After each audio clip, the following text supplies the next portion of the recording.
Maria and welcome to SG Global News. From the record-breaking love story of a Brazilian Catholic couple celebrating 84 years of marriage to the brutal attack on 3 Catholic missionary priests in Mozambique, we have many stories to cover.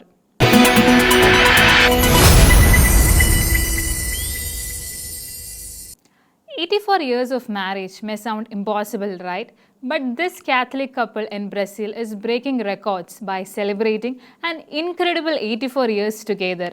They hold a Guinness World Record for the longest marriage of a living couple. Let's take a closer look at their secret to a lasting and joyful partnership.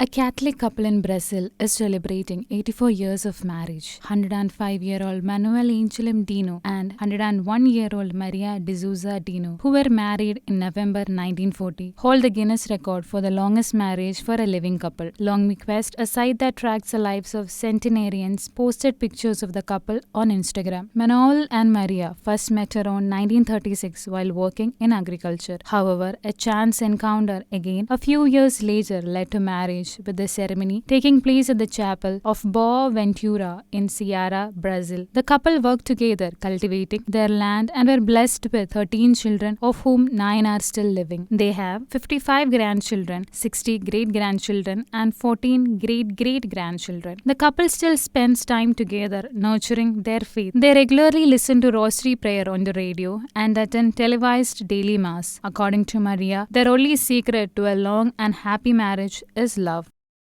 Pope Francis' health continues to improve on his 15th day of hospitalization as he undergoes oxygen therapy and respiratory physiotherapy.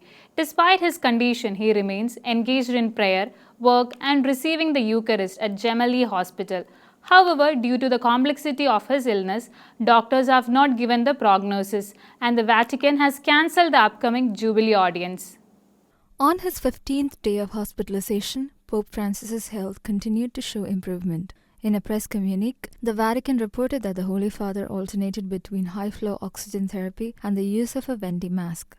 Throughout the day, the Pope engaged in respiratory physiotherapy and periods of rest. He also spent time praying in the chapel of the Papal Suite on the 10th floor of the Agostino Gemelli Polyclinic Hospital. He received the Eucharist and continued to carry out work-related activities despite his illness.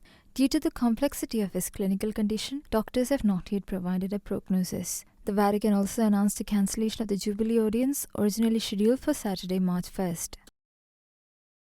Hungary has announced humanitarian aid of $15,000 per family to support the loved ones of 70 Christians brutally murdered by ADF terrorists in the Democratic Republic of the Congo. The victims, including women, children, and the elderly, were beheaded and left in an abandoned church, a massacre that has shocked the world.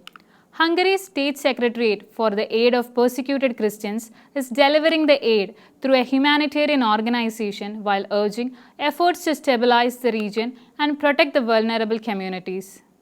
Hungary has pledged humanitarian aid of $15,000 per family to support the families of 70 Christians who were beheaded by Allied Democratic Forces terrorists in the Democratic Republic of Congo. The aid is being provided jointly by Hungary Helps, the country's humanitarian assistance program for persecuted Christians, and the Reformed Church in Hungary. The 70 victims, including women, children, and the elderly, were brutally murdered, and their beheaded bodies were left in an abandoned church in Maiba, DRC. Their remains were discovered on February 15th, shocking the entire world. Tristan Asbej, Hungary's State Secretary for the Aid of Persecuted Christians, noted that since the Islamic State was pushed back in the Middle East, the epicenter of Christian persecution has shifted to Africa. He highlighted that in 2024 alone, 4,500 Christians were killed on the continent. The latest attack was the deadliest in the past 18 months, and there is widespread speculation that it was carried out by the ADF, a terrorist group that has sworn allegiance to ISIS. Asbeth stated that the aid will be delivered to the victims' families through a humanitarian association operating in the DRC. He also emphasized the urgent need to stabilize the country and reduce conflicts, allowing Congolese people to build their future in their homeland. Hungary is the first country in the world to establish a government unit dedicated to assisting persecuted Christians and other marginalized communities. The Deputy State Secretariat for the Aid of Persecuted Christians, founded in 2016, was elevated to a state secretariat in 2018 and now operates in close coordination with the Prime Minister's office. That same year, the Hungary Helps program was placed under its administration. The French court has sentenced the Tunisian refugee Brahim Aouzaoui to life imprisonment for stabbing to death 3 people and seriously injuring 7 others in the Basilica of Notre Dame in Nice, France on October 29, 2020. He later justified the attack as an act of revenge on behalf of Muslims and showed no remorse for his actions. Brahim Aouzaoui, the Tunisian refugee who stabbed to death 3 people and seriously injured 7 others in the Basilica of Notre Dame in Nice, France on October 29, 2020, has been sentenced to life imprisonment. The Special Court on Paris issued the verdict on Wednesday, February 26. During the hearing held on February 24, Aouzaoui justified the attack as an act of revenge on behalf of Muslims and showed no remorse. The maximum sentence in France's penal code is imprisonment for life. The trial of the terrorist attack on the Basilica of Nice has once again brought to the forefront the issue of violence faced by Christians in France. The spine-chilling stabbings were committed the day after the Tunisian gained entry into France using an identity card given by the Red Cross refugee NGO. With a kitchen knife, he murdered the Basilica sacristan and 2 women who were praying in the church, and also tried to attack the responding police officers. On 26 July 2016, 85-year-old Father Jacques Hamel was murdered by 2 Islamic extremists in the church of Saint Etienne du Rouvray, a suburb of Rouen in the northeastern France. According to France's Ministry of Interior, there have also been a significant increase in the number of arsons, robberies, and acts of vandalism in churches throughout the country. In response to the decriminalization of abortion by the Congress of Campeche State, Mexico, on February 24, Bishop Jose Francisco Gonzalez of the Diocese of Campeche warned that those who promote or facilitate abortion, including women, doctors, and legislators, would be excommunicated from the Catholic Church. On February 24, the Congress of Campeche State, Mexico, held a closed session to discuss reproductive rights, human rights, and non-criminalization of women's rights to make decisions about their bodies. In response to the decriminalization of abortion measure, Bishop Jose Francisco Gonzalez of the Diocese of Campeche warned that those who promote and facilitate abortion, including women, doctors, and legislators, would be excommunicated from the Catholic Church. During a press conference, Bishop Gonzalez described the decision as incomprehensible from both legal and a social standpoint, particularly given that the vote was conducted behind closed doors during Carnival, one of the state's most significant festivals. He also emphasized that the Code of Canon Law states that those who support abortion are effectively outside of communion with the Church. This includes not only those who promote abortion, but also those who carry it out and those who assist in the process, all of whom are prohibited in participating in the sacrament. Bishop Gonzalez added that the Church would take various actions to oppose the decriminalization of abortion in Campeche, reaffirming its commitment to protecting life from conception. The decriminalization measure advocated by the Campeche State Human Rights Commission was passed in a closed session of the state Congress. According to the unicameral legislature's organic law, lawmakers are prohibited from revealing how they voted. Campeche is now the 21st Mexican state to decriminalize abortion.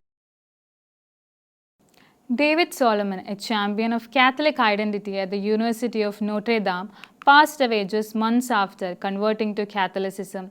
He founded the De Nicola Center for Ethics and Culture to apply the Catholic intellectual and moral tradition to contemporary ethical challenges. His significant contributions to the university's Catholic identity and mission, even during his years as a Protestant, are remembered by many. The philosopher David Solomon, remembered as Genuine Jain, passed away just months after his conversion to Catholicism. Solomon, who founded the De Nicola Center for Ethics and Culture at University of Notre Dame in 1999, died at the age of 81. He has joined the Catholic Church in May 2024 after spending most of his life as a Southern Baptist. A renowned expert in virtue ethics, Solomon established the De Nicola Center for Ethics and Culture to apply the Catholic Catholic intellectual and moral tradition to modern ethical issues. His leadership at the center was one of the many ways he contributed to the Notre Dame's Catholic identity and mission, even during his years as a Protestant. Solomon also served as the director of undergraduate studies in the Department of Philosophy, where he taught for nearly 5 decades before retiring in 2016. In 2010, he publicly criticized Notre Dame's administration for firing Bill Kirk, a longtime student life administrator, for his outspoken opposition. The university's decision to honor President Barack Obama, who supported abortion rights in 2009. A mass for the repose of Solomon's soul was held Wednesday evening, led by Holy Cross Father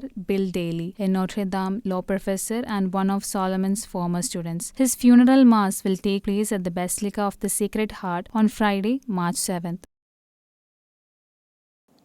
On Thursday, the Hungarian government released a significant order announcing a crackdown on LGBT paraders who are scheduled to parade on the first day of June.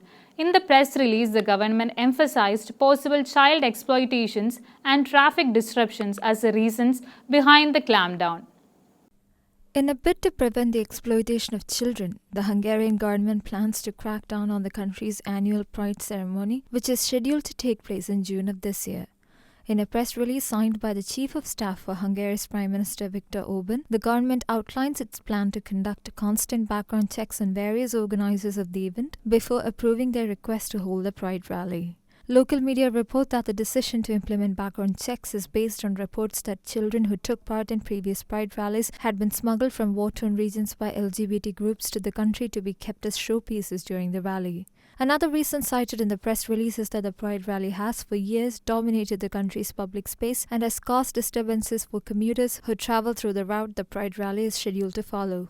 Gergely Gulyas, the Minister of the Prime Minister's office and a strong Orban supporter, stated in a detailed interview with the Hungarian news channel that the clampdown is necessary as intelligence reports from the past year have indicated that the Pride rally was used by foreign powers to implement their devious agenda, specifically pointing to USAID's role in organizing the rally. The former US ambassador to Hungary, David Pressman, a constant critic of the Orban government, was a regular participant in the Pride march held in Budapest until his ouster from the post last year. India's National Commission for Minorities orders the police in the state of Chhattisgarh to be vigilant as calls were made to attack Christians who come in the way of a rally organized by right-wing elements on March 1st. In a shocking display of hate and indecency, a right-wing social media personality on February 25th urged his followers to murder Christians in the state of Chhattisgarh and sexually assault women of their family.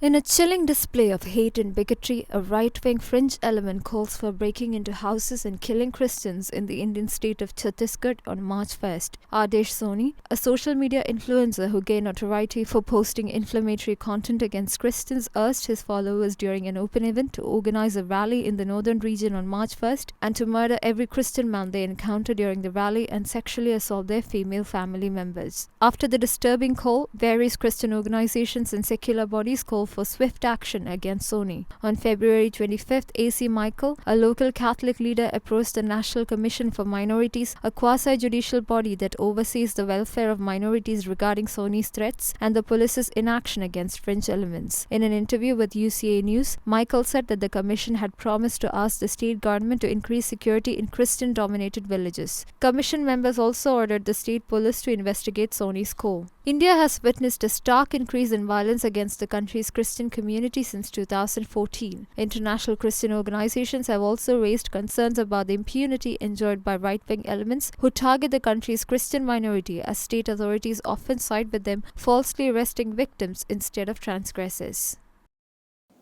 A monstrance containing the Blessed Sacrament was stolen from the Adoration Chapel of St. Anthony's Church in Uttarahalli, Karnataka, leaving the parishioners shocked. In response, Archbishop Peter Mahadov of Bangalore has declared February 28th as a day of penance and reparation across the archdiocese. He has urged the churches and religious houses to hold Eucharistic adoration, calling on the faithful to seek God's mercy for this grave offense. The monstrance containing the Blessed Sacrament was stolen from the Adoration Chapel of St. Anthony's Church in Uttarahalli, Karnataka, India.